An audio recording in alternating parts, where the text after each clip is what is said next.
A brief overview of failed persecutions. Matt Walsh's current attempt to humiliate and ridicule trans ideology through persecution is a violation of universal Christian moral standards, and it has been proven throughout history to be ineffectual and counterproductive.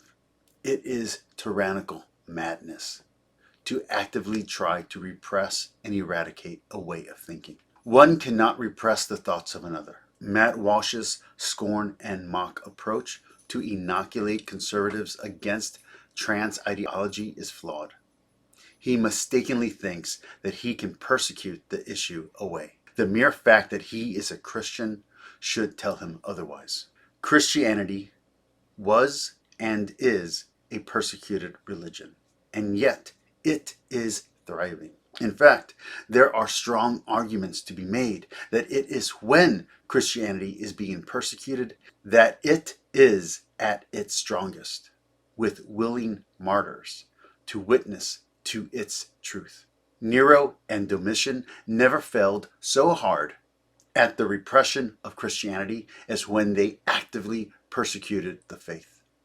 Islam tried to eradicate Christian ideology and Christian thought, and all it did was make Eastern Orthodoxy resilient and gave it some of its greatest martyrs and thinkers, saints to help progenerate the faith and create converts. Financially, religious repression is lucrative to the preachers of the faith being repressed, just as historically the criminalizing of certain kinds of thought has always been great business for the target of the canceling or banning. For example, we sell books with the label banned to get more people to buy them. The persecution of the church in the East by secular and atheistic nations such as the USSR, Maoist China, and Korea has been great for financing the free church in the West. Religion and other dangerous thought thrives under persecution, ridicule, humiliation, and othering. These attempts against the faith help it grow in other communities who become sympathetic with the cause. Persecute Christians in Jerusalem, Christianity grows in Rome. Persecute Christians in Rome, and it grows throughout the whole world. Persecute Christians around the world, and Christianity will grow in your own home. But maybe Christianity is the exception that proves the rule. Well, let's look at other religions. The Catholic Church and Protestants in puritanical cultures persecuted witches. And it wasn't just Christians. Muslims also burned witches and tried to eradicate witchcraft. In fact, contrary to popular fiction, stake burnings and weighted drownings did not start with Christianity. There is a long history in ancient paganism and pantheism of vilifying witches. From Rome to Greece, from Babylon to India, witches were outcast. Yet, without dogma, doctrine, or hierarchy, witchcraft and the occult survived and developed in spite of its persecutions. Today, many self-identify as proud witches, Wiccans, and neo-pagans. For another example of persecution failing, let's look briefly at the suppression of Native Americans. Their religions and their cultures were maligned as savage.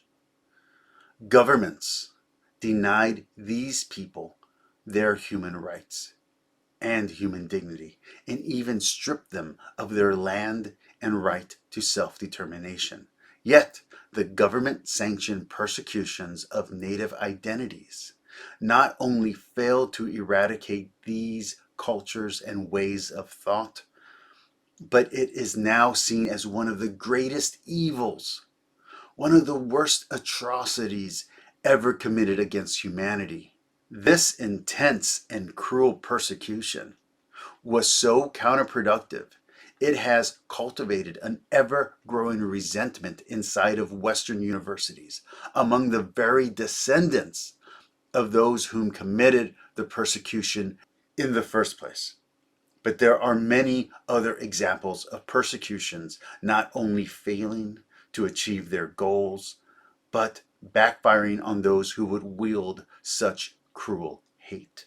Both faithful fascist and secular socialist persecuted Jews.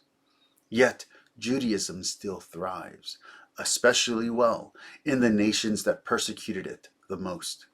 China repressed and persecuted Buddhism.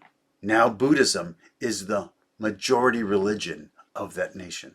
The USSR suppressed and oppressed Eastern Orthodoxy.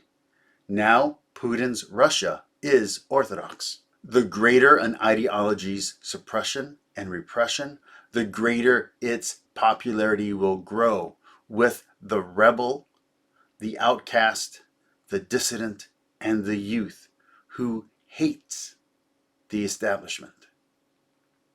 China's persecution of Tibetan Buddhism has led to the Dalai Lama being a global celebrity. The patriarchal, nationalistic conservatives' hate of Xie has led to their sons and daughters wearing his face on shirts in colleges nationwide. In the same way, the persecution of transgenderism and transgender individuals is not a proper approach to countering the ideology and lifestyle currently attached to those identities.